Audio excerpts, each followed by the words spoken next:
මම මේ ඊපෙරේද මොකක් කරේ මුතුගල සර් සම්පත් පොත විතරයි දෙන්නේ. ඔව්.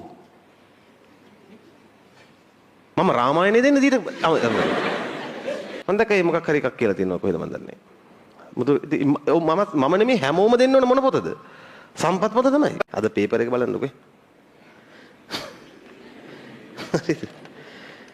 මෙහෙමනේ පුතා ඕන් නැත්තම් මගේ සාමාන්‍ය පුරුද්දක් තියෙන ඕන් නැති මගුල් ඕනෙම නැහැ. ඕන් නැත්තම් ඕන්නේ නැහැ. දැන් සමහර මම දැක්ක මේ ඊපෙරේද මොකක් කරේ මුතුගල සර් සම්පත් පොත විතරයි දෙන්නේ. ඔව්. මම රාමායනේ දෙන්නේ දීට සම්පත් පොත තමයි දෙන්න තියෙන්නේ. සම්පත් පොතෙන් පිට එක වචනයක්වත් අහනවද? ඔයාලා සම්පත් පොතෙන් පිට කරුණු පාඩම් කරගත්තොත් මොකද දන්නවද වෙන්නේ? මම රාමායනේ කියන එක ඉල්ලාස් කරගන්නවා. ඒක පූජනීය ග්‍රන්ථයනේ. ඔයාලා සම්පත් පොතෙන් පිට පාඩම් කළොත් මම වෙන දෙයක් කියන්නද? දැන් උදාහරණයක් විභාජක පටකවල ලක්ෂණ පහක් තියෙනවා සිලබස් එකේ. පහක් හෝ හතරක් පහයිද කොහෙද? ඕකේ තිබුණ ලක්ෂණ 9ක් කලින් සිලබස් එකේ. දැන් ඒකට අමතර තව කරුණු කීයක් තියෙනවද? 4ක් දුන්නේ නැහැ ගුරුවරට. ඔන්න මම ලොකුයි මගේ දිගයි කියලා. දැන් ඔගේ දින්නම මේ කෙලවෙන්නේ පාඩම් කරන ළමයාටමයි. පාඩම් නොකරන ළමයට කොහොමද ප්‍රශ්නයක් ඉන්නේ? පාඩම් කරන ළමයා මේ 9ම පාඩම් කරන්නේ නැද්ද? පාඩම් කරනවා ඒක නිකන් සුද්ධ වූ ග්‍රන්ථය කියලා හිතාගෙන. ඔන්න දැන් 9ක් පාඩම් ඒ ළමයාට. විභාජක පටකවල ලක්ෂණ. විභාගෙදී අහනවා විභාජක පටකවල ලක්ෂණ 5ක් ලියන්න. මේ ළමයා අර සිලබස් එකේ නැති 4 ලියනවා. හැබැයි ඒ ළමයා දන්නවද මේක නැහැ කියලා? දන්නේ නැහැ. ඒ 4 ලියලා අර තියෙන එකකුත් ලියනවා. දැන් මේ ළමයාගේ රූල් 5 ගිහින් ඉවරයි. ඔයාලා දන්නවද ස්ට්‍රක්චර් එකේ රූල් වලින් පිට ලියනවට ලකුණු නැහැ කියලා?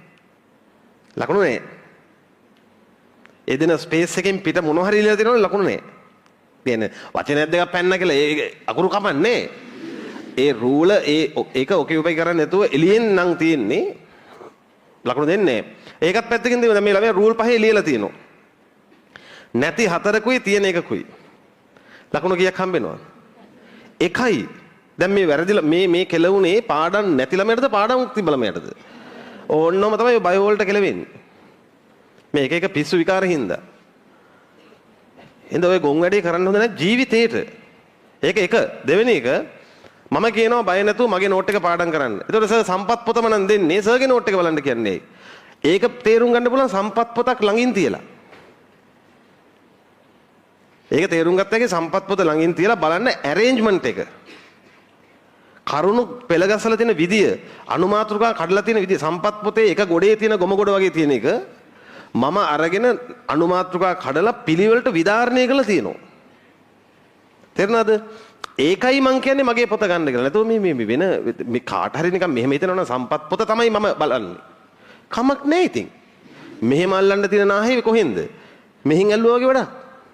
මට ප්‍රශ්නයක් නැහැ. හැබැයි ඔයාලා තේරුම් ගන්න ඕනේ ඒක මේ එළියේ චූටි මේ වකුඩු පැටව කියන එක නෙමෙයි. අපි තේරුම් ගන්න ඕන ගුරුවරයා ඇයි අපිට මේක කියන්නේ? ඔයදර සම්පත් පොතක් බලන එක වටිනෝ. ගෙවල් වල හරි තියෙනවා නම් සම්පත් පොත බලන එක වටිනෝ. එතකොට තමයි නෝට් පොතේ අගේ දැනෙන්නේ. දැන් බලන්න ගිහලා සපුෂ්ප ශාකවල එහෙම ජීවන චක්‍රය කොහොමද දීලාද කියලා? පරාගණය වෙනම මොන පිස්සුද? මේම එකට මාගල වගේ තියෙන්නේ. මමයි ඒක කැඩුවේ සංසේචනය කියලා. එතකොටයි ළමයට ඒක තේරෙන්නේ මේක මේ කොටස මේ සෙග්මන්ට් එක මෙන්න. තේරුණාද? මොකද සමහර වෙලාවට කෙටි ප්‍රශ්න අහනවා. අර කෙටි සටහන් ලියන්නද කියලා තියෙනවනේ. පරාගණය විස්තර කරන්න. එච්චරයි. එතකොට ඒ ළමයා අර දිග මාගලෙන් ඒවා අහුලගන්නේ කොහොමද? එහෙනම් ඔය දරුවෝ ඒකට ගරු කරන්න මේ ඔය එළියේ මේ මතයක් ඇවිස්සනකොට ඒවා බින්දින්න ඕන. හරි? මම දැක්කේ මොකක් හරි එකක් කියලා තියෙනවා කොහෙද මන් දන්නේ. මම නෙමෙයි හැමෝම දෙන්න ඕන මොන පොතද? සම්පත් පොත තමයි.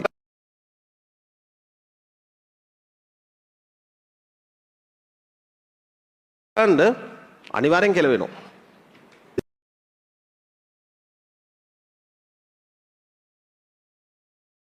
එසේ අප්ඩේට් එකේ වැරදි තියෙනවා. පරිස්සමින්.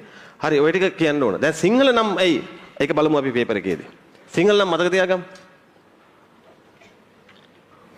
සිංහල නම් ඇසට හුරු කරගමු. කොහොමද කියන්නේ? අක්මා ශාක